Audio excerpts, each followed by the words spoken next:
UAE,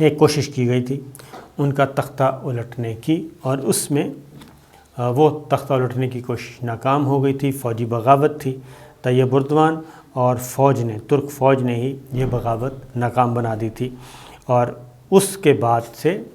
اب تک یہ ہوا کہ بہت سارے لوگ جو ہیں وہ گرفتار ہو گئے تھے، اور ایک ان میں سرکردہ رہنما تھا، اس کو سزا کا وقت آ چکا ہے، تو اس کی سزا کے معاملے میں اور اس باغی کے حق میں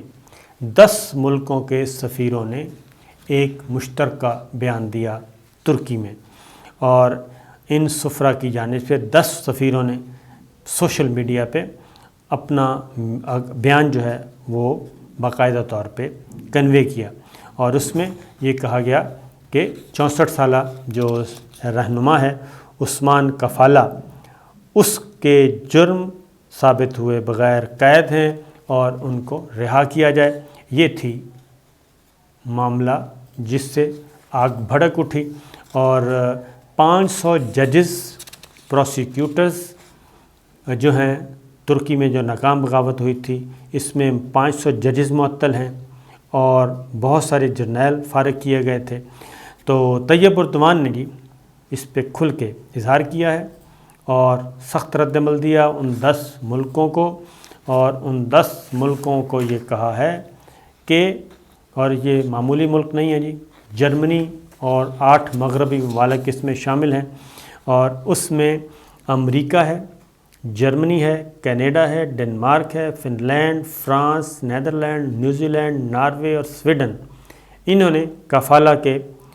جلد اور انصاف پر مبنی حل کا مطالبہ کیا، یعنی کہ اس کو رہا کر دیں۔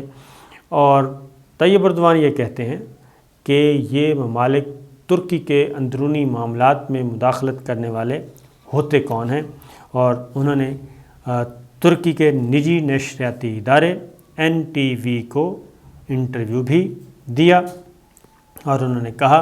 کہ کیا آپ مغربی ممالک امریکہ، جرمنی، اس میں سب کو کہا کہ کیا آپ ہمیں یہ سبق سکھائیں گے کہ ہم نے اپنا ملک کیسے چلانا ہے۔ تو لہٰذا انہی 10 ملکوں کے سفیروں کو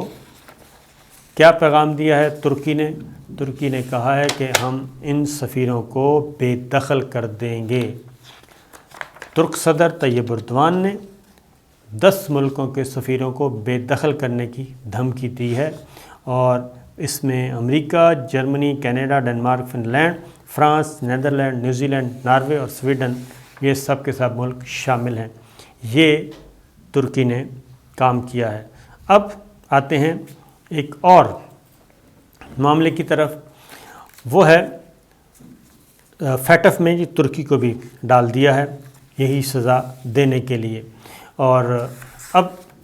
ترکی نے ایک اور آپریشن کیا ہے۔ ترکی نے یہ کیا کہ ایک اسرائیلی خفیہ ایجنسی موساد کے خلاف آپریشن کیا، اور یہ اسرائیلی جاسوس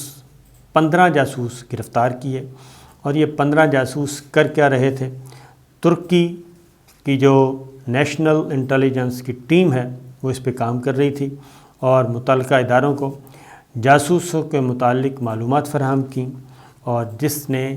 اکتوبر میں اسی مہینے ایک خفیہ آپریشن کیا، اور 4 مختلف صوبوں سے اسرائیل موساد کے 15 جاسوس جو ہیں وہ گرفتار کر لیے، اور خاص طور پہ یہ جو اسرائیل کے جاسوس تھے، موساد کے ایجنٹس، یہ کیا کر رہے تھے؟ یہ اسٹوڈنٹس جو ہیں ان کا ڈیٹا، خاص طور پہ غیر ملکی طلبہ کا جو ڈیٹا ہے وہ موساد کو فراہم کر رہے تھے، اور یہ سب کے سب اسٹوڈنٹس جو تھے جی، یہ براہ راست ان میں سے کچھ موساد، اب اسٹوڈنٹس کہہ رہا ہوں، جو ایجنٹس پکڑے گئے ان میں سے کچھ براہ راست موساد سے رابطے میں تھے، اور وہیں سے ان کو ٹاسکنگ دی جا رہی تھی۔ اور جو اب تک معلومات آئی ہیں وہ یہ ہے کہ 1 سال تک انٹیلیجنس کی بنیادوں پر ان جاسوسوں کی نگرانی کی گئی، 1 سال تک، اور مکمل شواہد جب آ گئے اور انہیں گرفتار کیا گیا، اور یہ آپریشن ترکی کی تاریخ کا جی وہ کہتے ہیں سب سے بڑا آپریشن ہے۔ نیشنل انٹیلیجنس آرگنائزیشن MIT نے یہ سر انجام دیا ہے، اور یہ جو لوگ ہیں، اسٹوڈنٹس ہیں، یہ زیادہ تر جو ہے وہ دفاع سے متعلق اور اسٹریٹجک ایجوکیشن سے متعلق تعلیم حاصل کر رہے تھے۔ ایران کا اور ترکی کا میں نے بتایا۔ اسی طریقے سے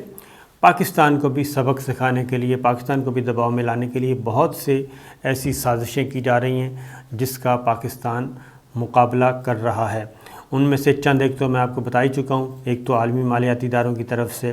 دباؤ بڑھا دیا گیا ہے پاکستان کی جو اکانومی کو انڈر پریشر رکھنے کے لیے۔ اس کے بعد فیٹف کی گرے لسٹ والی چیز بھی آپ کے ساتھ شیئر کی جا چکی ہے۔ ایک اور بھی وزیر خارجہ شاہ محمود قریشی DGISI لیفٹیننٹ فیض حمید کابل گئے تھے۔ اب جو سب سے زیادہ معاملہ ہے وہ یہ ہے کہ افغانستان کے راستے TTP اور BLA کی موجودگی جو ہے وہ اظہار تشویش ہے اس کی، اور اب جو پاکستان کو اطلاعات ملی ہیں کہ TTP کو بھی وہاں پہ آرگنائز کیا جا رہا ہے، کالعدم TTP کو، اور BLA کو بھی، اور اسی طریقے سے بلوچستان میں جو ہماری فورسز کو نشانہ بنا رہی ہیں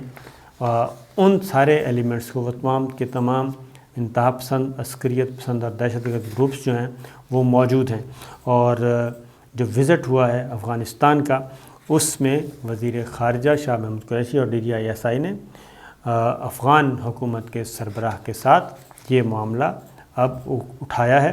اور خاص طور پہ انہوں نے کہا ہے کہ طالبان کو اس معاملے میں سوچنا چاہیے کہ پڑوسی ممالک کے ساتھ تعلقات کو بہتر کیسے بنایا جا سکتا ہے، اور ابھی تک پاکستان نے افغانستان کی حکومت کو تسلیم اس لیے نہیں کیا کہ اگر اکیلے پاکستان کرے گا تو اس سے اچھا امپیکٹ نہیں آئے گا۔ لیکن اصل جو بات ہے وہ یہ ہے کہ کیونکہ افغانستان کی سرزمین کو استعمال کیا جانا ہے چائنا کے خلاف اور پاکستان کے خلاف اور ایران کے خلاف اور روس کے خلاف اور وسط ایشیائی ریاستوں کے خلاف، تو لہٰذا تمام ملک جو ہیں چائنا، روس، پاکستان، ایران، ترکی، یہ سب کے سب افغانستان کو تسلیم اس وقت کریں گے جب ان کو ٹھوس یقین دہانیاں ہو جائیں گی کہ افغانستان کی سرزمین پہ جتنے بھی یہ کالعدم مذہبی اور تشدد پسند اور جو عسکریت پسند دہشت گرد موجود ہیں ان کا قلع قمع کیا جائے۔ اس وقت صورتحال یہ ہے کہ بہت سارے جو بلوچستان کو ڈیسٹیبل کرنے والے جو عسکریت پسند گروپس ہیں، دہشت گرد گروپس ہیں، کالعدم تنظیمیں ہیں، ان سب کو پناہ دی ہوئی ہے مغربی ممالک نے، یورپی ممالک نے، اور اب ان کو افغانستان کے راستے ان جنگجوؤں کو ٹریننگ دے کے واپس بھیجا جائے گا پاکستان کی طرف۔ تو یہ چیزیں بھی ہو رہی ہیں، تو دیکھنا یہ ہے کہ پاکستان ان ساری صورتحال کا کیسے مقابلہ کرتا ہے، اور چونکہ پاکستان کے اندر کے حالات بھی کافی تھوڑے سے آج کل ڈگمگائے ہوئے ہیں اور بہت ساری باتیں کی جا رہی ہیں، لیکن اللہ تعالیٰ بہتر کرے اور پاکستان پہ بھی اپنی حفاظت برقرار رکھے۔ اجازت دیجیے، اللہ حافظ۔